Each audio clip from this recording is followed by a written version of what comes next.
はい、皆さんこんにちは。今回のお話はですね、今話題に上がっている中古車販売業者の選び方ということで、私の個人的体験を話していきたいと思います。それでは行きましょう。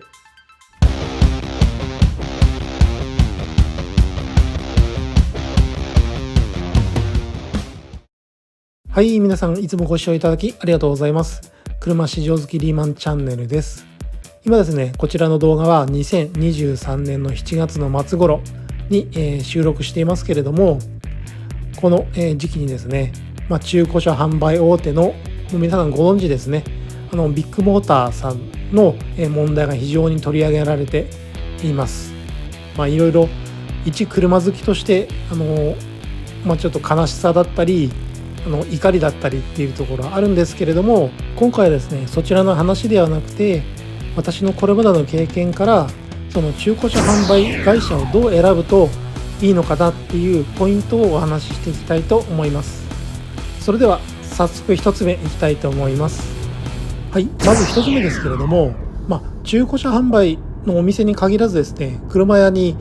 検討したり行こうと思う時に電話をかけると思うんですよね。そのまず電話の対応で、感じ取っていただきたいと思いますね。車を検討しているんだがですとか、ホームページを見たこちらの車両気になっているので見学に行きたいと言った時に話した時にですね、店員さんの態度が、明らかにおかしいと感じたり親切ではなかったり、例えば、基本的に接客業の部類ですから、その接客の内容や対応がおかしいと思ったらちょっと警戒した方がもういいなと思いますね。まずその入り口の部分でしっかりお客様の対応ができているかできていないかで、そのお客様が来てくれるか来てくれないかが変わるわけですから、その入り口がしっかりしているかしてないかはまず第一にチェックしていいんじゃないかなと思います。そして2つ目もサクッといきますけれども、次にですね、その電話の中で例えば中古車ですから展示している車両もありますよね。中古車 151A ですから、その車両を見たいんですけど、特に気になっているのがこちらですといった話をすると思うんです。そういったお話をした時にすぐ端末で調べてくれて、こちらの車両ですね、この車両は今在庫でありますので見学いただけますとか、そういった話がすぐつながってくるはずですけれども、ちょっと把握できないですとか、調べておくので、折り返ししますといった感じのことになった時にも、なかなか折り返しの電話が来ないとか、そういった時点で少し対応が悪いんじゃないかというふうに思っていいと思いますね。そういった入り口の部分、その2つありますね。電話した時と車両の問い合わせをした時、そちらの入り口の時点で少し判断してもいいと思います。そして3つ目ですね、いろいろ気になるところはありますけれども、希望の車両用意いただけるということで、ではいついつに伺いますので準備の方よろしくお願いしますと言ってお店に行ったとしますよね。当然お店の外観ですとか対応していただく、営業マンの、立ち振る舞いや服装なども見てはいいと思いますけれども、この時に一番まずい状態というのが、見に行った車両が実は売れてしまってありませんとか、ちょっとご用意できませんでしたとか、他店に置いてありますといったような話が出た時には、皆さん即帰ってください。これはですね、いわゆる目玉商品といった感じでホームページとかに掲載するんですけれども、いわゆるおとり広告みたいな感じで実際その車両はなくてですね、もしくはもう売れてしまって他の車両を買わせるみたいな、そういったケースが考えられるので、これはかなり悪質なケースですね。こういったお店にもし当たってしまった場合にはもうすぐ帰っていいと思います。なのでこの訪問した時にこういう状態になった時にはもうそのお店はすでに要注意だと思ってください。これはまず3つ目のポイントでかなり大きい部分なので、ちょっと強めに言いたいと思います。そして4つ目に行きたいと思いますけれども、問い合わせていた車両がちゃんと見やすい位置に出ているかですとか、きちんと綺麗な状態に、掃除してくれているかといったことですね。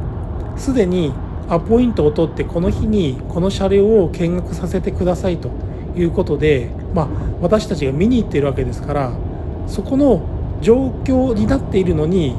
車がちゃんと見やすい位置にないとか、そもそも綺麗になってないっていう時点でちゃんと売る気あるのかな、ちゃんと売った後も対応してくれるのかなっていう疑問普通に湧きますよね。例えば私は営業マンの職業はしていませんけれども、自分が営業マンだったら少しでも買ってもらえるように、少しでも安心信頼してもらえるように、そういった段取りは普通にすると思うんですけれども、それが仮に行われていないのだとしたら、ちょっとどうなのかな、このお店で買っていいのかなっていうふうに思うと思いますね。そして次のポイントはですね、車の状態について聞いてくださいということです。販売員の方は、取り扱っている商品ですから、車の状態確認しているはずですよね。確認していてもらいたいということで、当然前のオーナーさんの情報というのは教えていただけないのは、当たり前だとしても、一般家庭用で使っていたのかなですとか、仕事用で使っていたとか、例えばタバコは吸っていたんですかねとか、そういったのを、お話の中で聞いていった時に、あまりにも何も教えてもらえないですとか、全然把握していないといった時には、ちょっと本当に大丈夫かなと思った方がいいと思います。いわゆる買い取りのルートが、全く明かせない車であるとか、前のオーナーさんの情報が、一切話せない、どういった方で、例えば車好きの方で大事に乗っていたみたいですよとか、そういったことすら出てこないなどとしたら、ちょっとやっぱりその販売店がちゃんと車のことを取り扱っているのかなというのは気になるんじゃないかなと思いますね。はい、そして6個目のポイントですけれども、車が気に入ったと、納得できそうだということであれば、値段の話とか、そういったお金の話になっていくと思うんですが、その前にですね、明らかに今日あなたを返しませんよみたいな、お客様を捕まえて返さないような雰囲気がかなり強いのであれば、ちょっと警戒した方がいいと思います。当然商売なので、お客様に決断して契約していただきたいっていうのは、当たり前だと思うんですけれども、明らかにもう決めてもらわないとなくなっちゃいますよとか、今日、明日にも別のお客様が見学の予定入れてるので、もし今日決めてもらえないともうなくなっちゃうかもしれませんねとか、そういった感じでせかしてくるのが強めにあるようであれば、ちょっと冷静に見た方がいいかなと思いますね。そして最後のポイントですけれども、車だけではなくてそのお店と人を見るということですね。これはもう基本の基本ですし、一番大事なところだと私も思いますけれども、自分の気になる車を見に行って車良さそうだなと思った時に、やっぱりいろいろ話してくださる営業マンの方の話し方とか表情、そして考え方ですね、それをじっくり見ていただきたいというのと、あとはその店舗で働いている他の方とかお客さん、どんな感じの方が来ているかなといったところで、整備の方ちゃんとしてそうかなとか、実際のところは見てみないとわからないところではあるんですけれども、逆にパッと見た時点でなんかちょっと違和感あるぞとか、営業マンの方がちょっと自分に合わない、何かしらご利用ししてくるとか、例えば、店員さん同士で例えばちょっと喧嘩っぽいことをしているぞとか、すでに接客している時に目につくようであれば、日常茶飯事に行われている可能性もありますし、お客さんがいる前でそれをやってるっていうのはちょっとおかしいですよね。せめてお客さんがいる前ではそういうことはやってないのが普通なので、逆にわからない部分であるんですけれども、買いたいと思ってる人が来てるのにそういう状態が見えてしまうっていうのは、やはりお店としては心配だなと思っていいと思います。あとはもう本当に最近の、ビッグモーターさんの話じゃないですけど、ちゃんと取り扱っている車大事に扱ってるかなとか、やっぱり車好きなんですよねとか、そういったところが合うか合わないかは、巡り巡ってやっぱり基本的な、一番大事なところなんじゃないかなと思いますね。なのでちゃんと対応ですとか車の状態を見た上でですけれども、こちらのお店で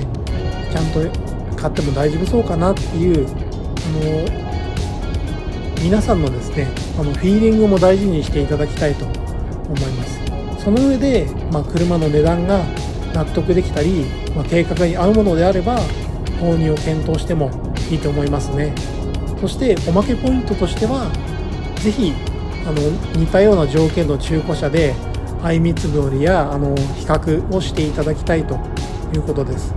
はい、ということで今回もご視聴いただきありがとうございました。よろしければチャンネル登録もお願いいたします。最近ですね、本当に車大事に扱いたいな、扱ってもらいたいなと思うニュースが